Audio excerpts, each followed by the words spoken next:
Hey, what's going on, guys? Welcome back to another Tide Talk. I am Javon Blue here with you already know who it is, Jeff Fisher. How you doing, brother? Good, good, guys. How are you? Awesome, awesome. So, guys, what we're going to hop into, we have another topic. You're pretty sure you saw the post, and it is lead with open-ended questions.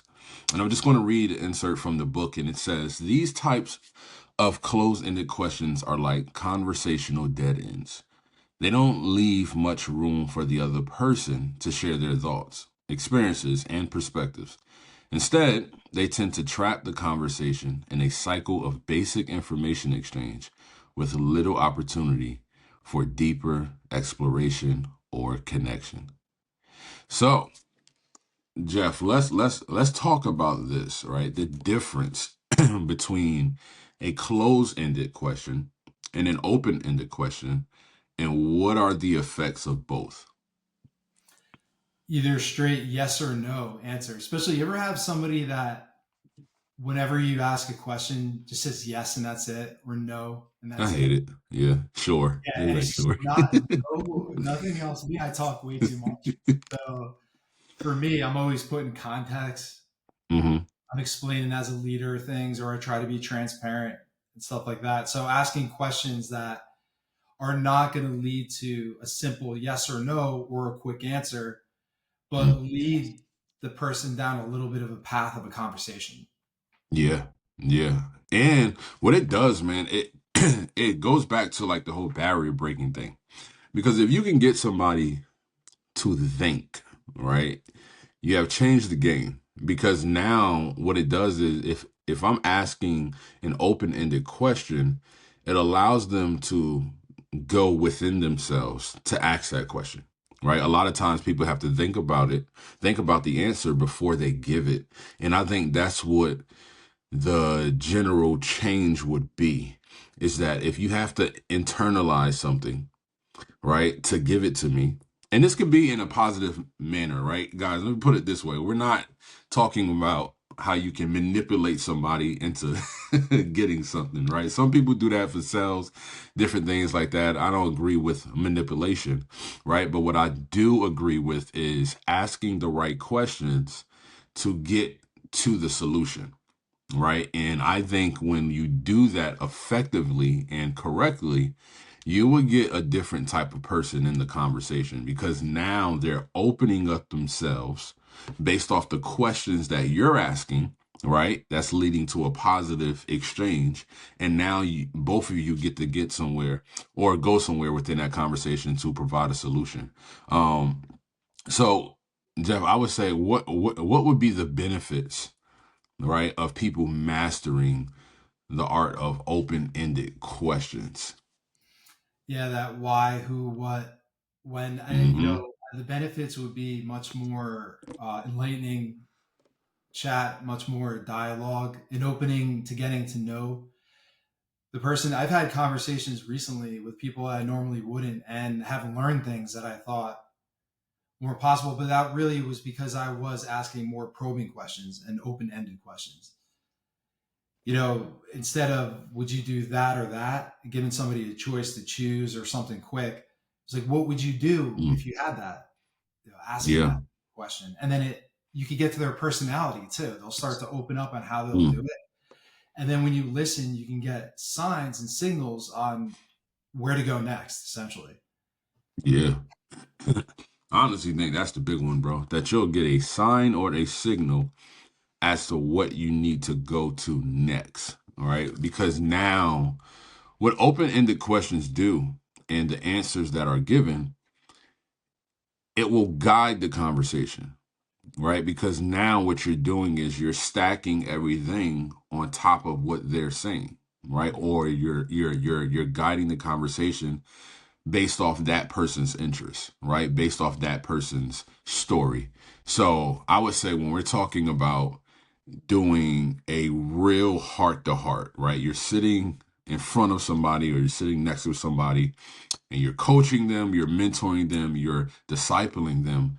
The open ended question, like, look at it from the point of view of you genuinely want to know more about that person, but they don't know how to give you that information. And this is when you become the master and the skill person. I'm not saying master is something bad, but you becoming the person who knows what they're doing to help the other person get to what it is that they want to get to. So you have to understand that this is actually an asset to your communication skills to ask open-ended questions. John C. Maxwell has a book on the art of asking questions. I think great leaders ask great questions. I think that's what it is. Yeah, it's a So chapter in Wavemaker as well because it's come so on. important.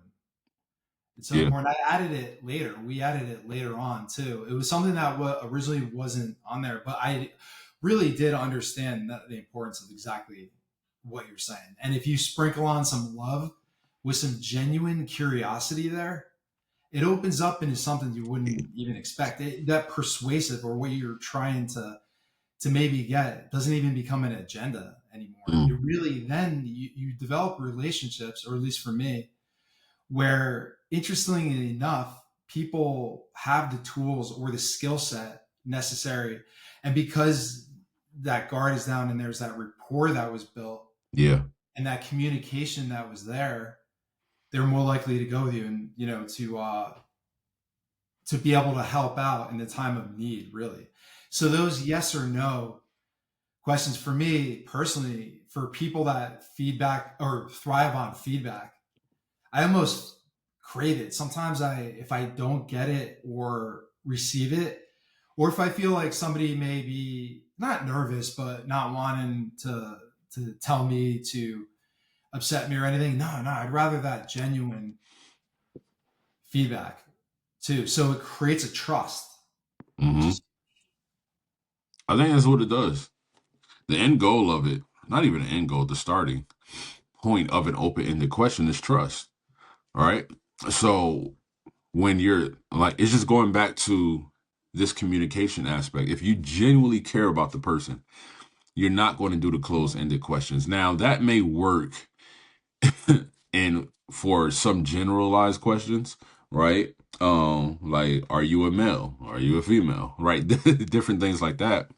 But when you start talking about you're genuinely trying to help a person reach a certain point and they don't know how to do that, you have to ask open-ended questions. It is the only thing that I believe in a heart-to-heart conversation, real time, right? Kneecaps to kneecaps, that will have that person open up on the back of you being genuine, radiating positive energy, right? All of this stuff is building up to certain things that will allow the person to trust you, right? Which is the point because you're trying to help, right? And when you're doing those open-ended questions, understand that going back to my last point, that a lot of times people don't know how to answer. So you have to cultivate and you have to guide the conversation in having an open-ended question or open-ended questions lined up for that person based off being in the moment will break all the barriers down and now that person feels comfortable opening up to you. So yeah, I think I that's mean, great. yeah. Well So said. It brings that wall down right up front.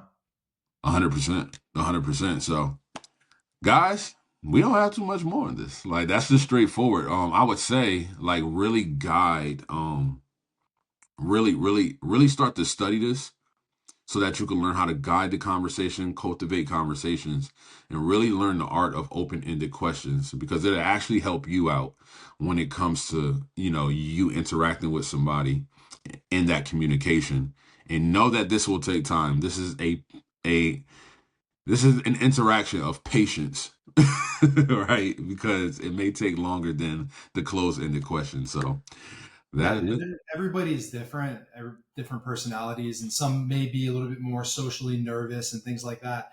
But I say Yeah. just remember on the other side of that, when you're asked a question, having a little bit more context or a little bit more explanation of just yes or no, unless it's one of those transactional type questions, or you're in a rush and it's not something that's going to really lead if it's transactional. But other than that, yeah, I agree with you, Javon. I think that open ended questions up front and leading with those are really key. They're going to show that you're curious about getting to know them. Let the guard down, trust, and then you sprinkle on the other principles on top of that. Yeah. I mean, it's a win-win situation. It's just going to expand your network, your social intelligence, and try to practice it. See what happens. We'd love to hear from you in the comments too. Yep. Comment below, family. And like we always say, ride the wave and the path is to the person. See you on the next one. See you guys. Thank you.